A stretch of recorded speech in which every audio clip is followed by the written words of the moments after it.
Hey, how y'all doing? We're from San Antonio. We want to have a bit of oil change in this here motorcycle. So this here blue motorcycle, we turned it on with the key and it says let's ride. That's funny. Them Japanese got a sense of humor. Seeing as how they bombed us in the Pearl Harbor, they put that on there to keep you riding. All right, now the trip of this, it says a 478 mile.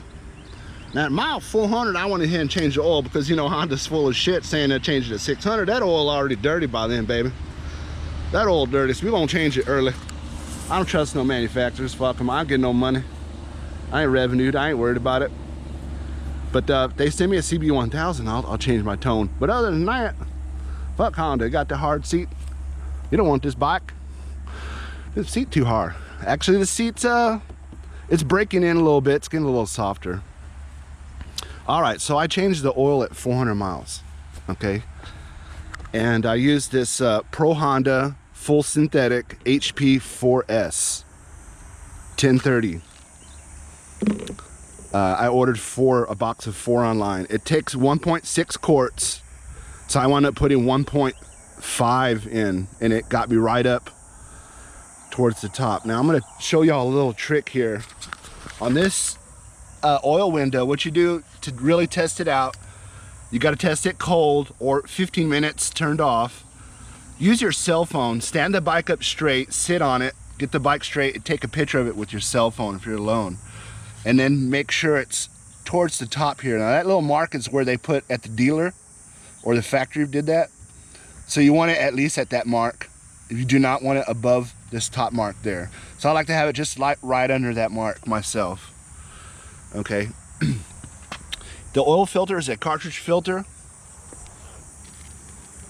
Part number 15410-KYJ-902.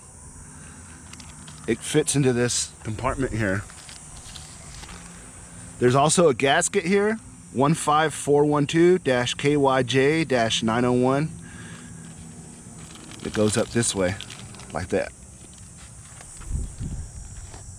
There is a crush washer. I don't have the part number handy. Maybe I could put it on the video.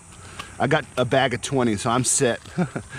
Use the hex. There's a hex wrench that comes with the bike. You use it to remove a bolt here and on the other side, and then pull this forward, and there's 2 plastic pieces that'll pop out. So remove the lower fairing. There's a 12mm bolt right here in the center. There's a little flat piece, and the bolt's right underneath it. Take that off, put a new washer on, drain the oil out until it stops completely. Don't let it, if it's still coming out, give it 5 minutes. Just go inside, do something. It should be dripping super slow by the time you put that screw nut back in, okay? So put that back in with the fresh washer.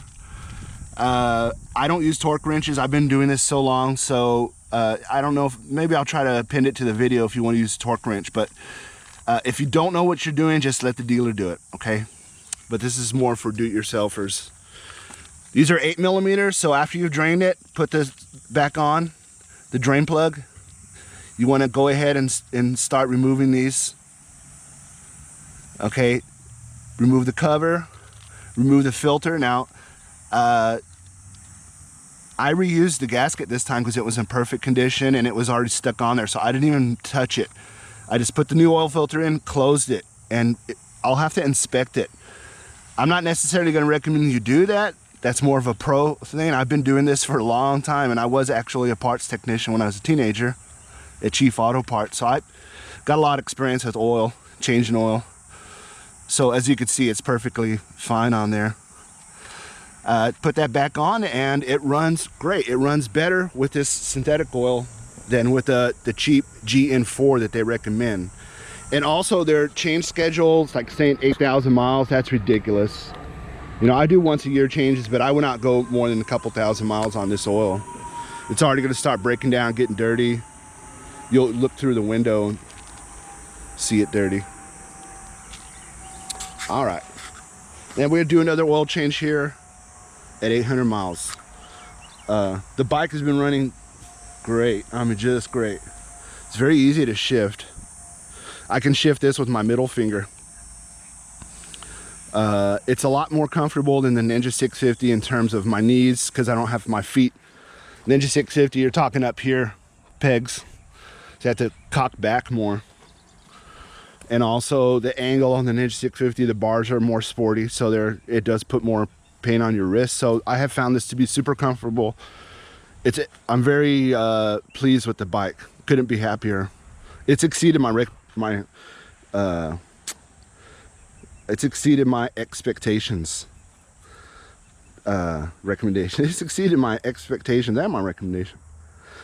The brake lever is really easy, just old school Japanese, simple, nice, comfortable rubber peg. On the CB1000 and the 650, you got pegs up here and they're metal. So your knees and you're going to be more uncomfortable. This is a more comfortable bike. As you can see, I'm already wearing it in. This is a more comfortable bike than not. I wonder if my shoes are doing that. I wonder if these Joe Rocket. Oh, well, it doesn't matter. What matters is comfort. It is real comfortable. Your boot, there's no heat right here, so there's no heat from this or this. So you're not sitting there burning your foot up. The gas mileage has been fantastic. Like, we're talking over 60 highway, and then in the city, I think it was getting me like 35 when I'm riding it hard. So it's awesome gas mileage wise, a sipper.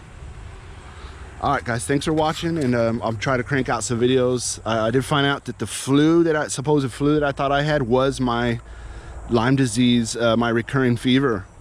And it probably came from all the stress of having to buy the bike, the dealership, bank stress, everything. You know, it's just general stress. And there's a what they call a cytokine, interleukin 6.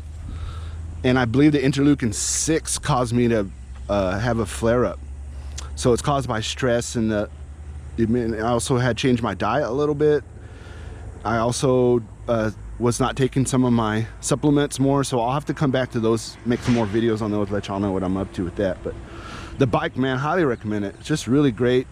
Yeah, it's expensive, but I mean, the front fork alone has been worth it, because all this bouncing I had on the City Slicker's gone. Not to denigrate the suspension on that. I mean, it's a cheap bike, a little tiny bike. It's good for what it is, but you're not going to get a real comfortable ride. Now with this, you get a luxury ride. I mean, this thing rides like a way more expensive bike, like a $10,000–$20,000 bike. As far as rebounding, the rebounding is just awesome. It's already getting a little dirty. I had to clean the forks there. Okay, thanks guys. Have a good one.